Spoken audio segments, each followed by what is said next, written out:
Dans cette vidéo, je partage 9 choses que les personnes polies et élégantes ne disent pas en conversation, lors d'une fête ou d'un événement.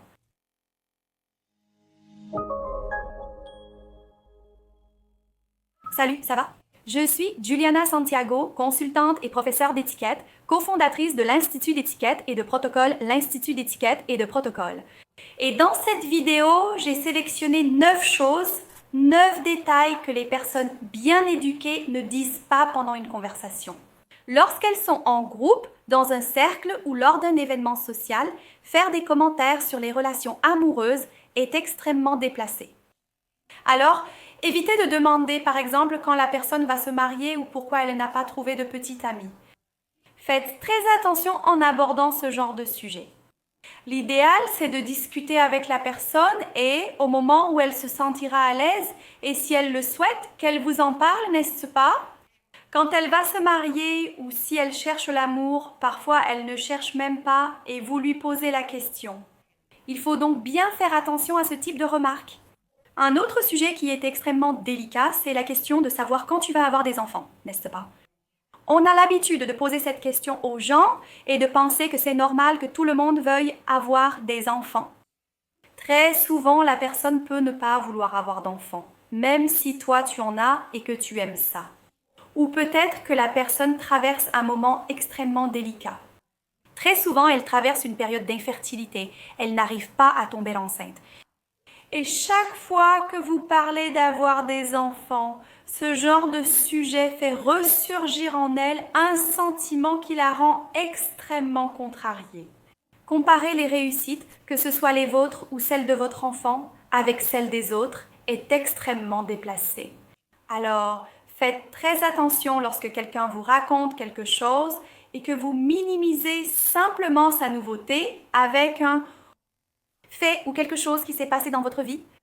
Par exemple, quelqu'un vous dit « Mon fils a appris à lire, je suis super heureuse » et vous répondez « Non, parce que ma fille a appris à lire à 5 ans. Dès qu'elle a eu 5 ans, elle savait déjà lire. » Quel âge a ton garçon? La personne répond « 7 ans ?»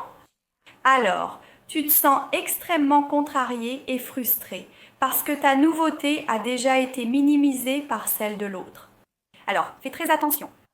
Autre exemple, quelqu'un te dit « Je viens de rentrer de voyage ».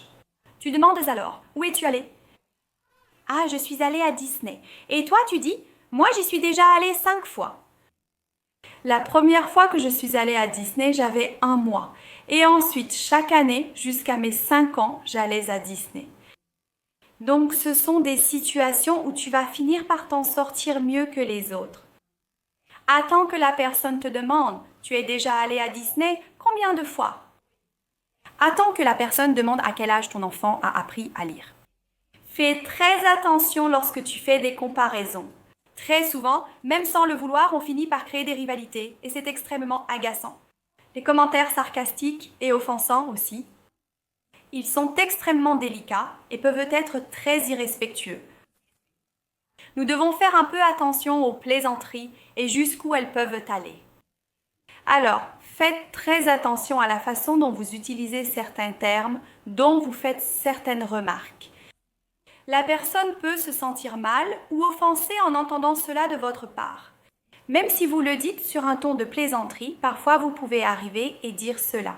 « Oh là là, voilà Juliana avec son maquillage. Juliana, mais tu es toujours maquillée. Oh, tu vas même à la plage maquillée. » Ai-je le droit de me sentir offensée? Je peux le prendre comme une plaisanterie, mais très souvent, surtout si tu ne sais pas à qui tu t'adresses, tu peux finir par blesser la personne. Si par exemple tu remarques que la personne a un défaut, supposons qu'elle parle très fort. Alors tu arrives et tu dis comme ça, regardez ici, les gens, Marie parle, on dirait un mégaphone. On doit faire très attention à ça. Si tu sens que la personne doit ajuster quelque chose dans son comportement. Et tu veux lui donner un retour, soit positif, soit poli, soit gentil, fais-le de manière plus discrète. Appelle Maria et transmets-lui ce retour. Écoute Maria, je pense que parfois tu parles un peu fort, tu as déjà remarqué ça? Donc c'est intéressant d'observer vraiment comment on va dire les choses. Poser des questions sur la vie financière de quelqu'un est extrêmement déplacé et les commentaires aussi.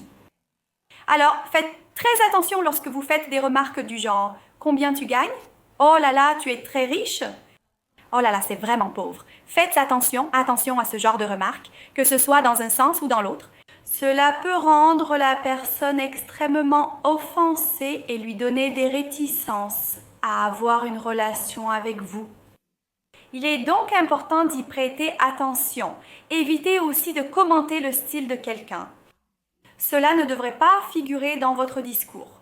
De la façon dont vous communiquez, des sujets que vous abordez dans les groupes de discussion. Donc, si vous pensez qu'une personne s'habille parfois de manière trop formelle ou parfois de manière trop décontractée, vous réalisez que vous pouvez aider. Vous devez le faire de manière discrète et sans faire de commentaires inappropriés du genre « Oh là là, voilà Maria, elle s'habille comme une dame de 90 ans ». Soyez donc vigilants. Si quelqu'un préfère un style vestimentaire différent du vôtre, il n'y a ni bien ni mal. Il y a la façon dont elle souhaite exprimer son style personnel. Et le style personnel est très différent du code vestimentaire approprié. Le style personnel, je peux en avoir un et vous pouvez en avoir un autre. Mais l'adéquation de la tenue au lieu où l'on va, c'est déjà un autre sujet. On peut en reparler plus tard si vous voulez. Mais il est intéressant d'éviter de faire des commentaires sur l'apparence de la personne, sur son style, parce que cela peut la vexer énormément. Parfois, elle veut changer de style ou s'habiller différemment. Et ce que tu as fait, c'est mettre encore plus en lumière un problème qu'elle sait déjà qu'elle a, tu vois? Alors, il faut qu'on fasse un peu attention. Et une chose qu'on ne doit jamais oublier, c'est quoi? De liker la vidéo et de s'abonner à la chaîne, si tu n'es pas encore abonné. Tu es arrivé sur cette vidéo, tu regardes, tu es tombé ici par hasard, abonne-toi à la chaîne, ça me fera vraiment plaisir de t'accueillir ici. Un autre point, c'est de rappeler à quelqu'un des moments difficiles, la gêne, tu vois. Donc, si tu es dans un groupe d'amis, à une fête, et qu'il y a quelqu'un qui a vécu un moment extrêmement embarrassant, un moment plus délicat, sois prudent, d'accord ? Ne rappelle pas ce moment, surtout si la personne ne trouve pas ça drôle. Vois pas de problème à partager ce moment-là. D'accord, mais laisse-la parler, tu sais. Ce n'est pas à toi d'aborder un sujet qui ne te concerne même pas, tu comprends. Donc, il faut qu'on fasse un peu plus attention quand on va raconter une histoire qui s'est passée. Corriger les autres en public est aussi une énorme erreur. Et c'est quelque chose qu'on doit ajuster dans notre communication. Arrêtez de dire publiquement aux gens qu'ils doivent améliorer leur façon de communiquer. Par exemple, « Oh là là, tu parles vraiment mal, oh là là, tu pourrais t'habiller mieux, oh là là, t'es venu à la fête avec cette tenue. » Donc, nous devons faire attention à la façon dont nous faisons des remarques et des commentaires aux autres, et encore plus qu'aux autres. Très souvent, nous faisons des commentaires à des personnes proches. Parfois, tu fais un commentaire négatif à ton mari, par exemple. « Oh, arrête de parler fort devant tout le monde. » Parfois, tu réprimandes ton fils devant tout le monde, ce qui le met mal à l'aise. Donc, si tu veux corriger quelqu'un, l'idéal serait de le faire de manière plus privée, plus discrètement, dans un environnement plus calme, où tu puisses vraiment donner un retour et que cela soit constructif pour la personne. Et si tu veux en savoir plus sur le comportement, sur les bonnes manières et que tu veux devenir une personne plus élégante, clique maintenant sur le lien ci-dessous et participe à ma formation sur l'étiquette et les bonnes manières. Une formation suivie par des milliards de personnes à travers le monde. Et je serai ravie de vous avoir comme élève dans notre école, comme élève de ma formation. Si vous le souhaitez, vous pouvez également pointer votre téléphone portable vers ce QR code qui apparaît ici à l'écran et vous serez redirigé vers notre site web. En utilisant le code promo OUTUBE, vous bénéficiez d'une réduction spéciale sur votre premier achat.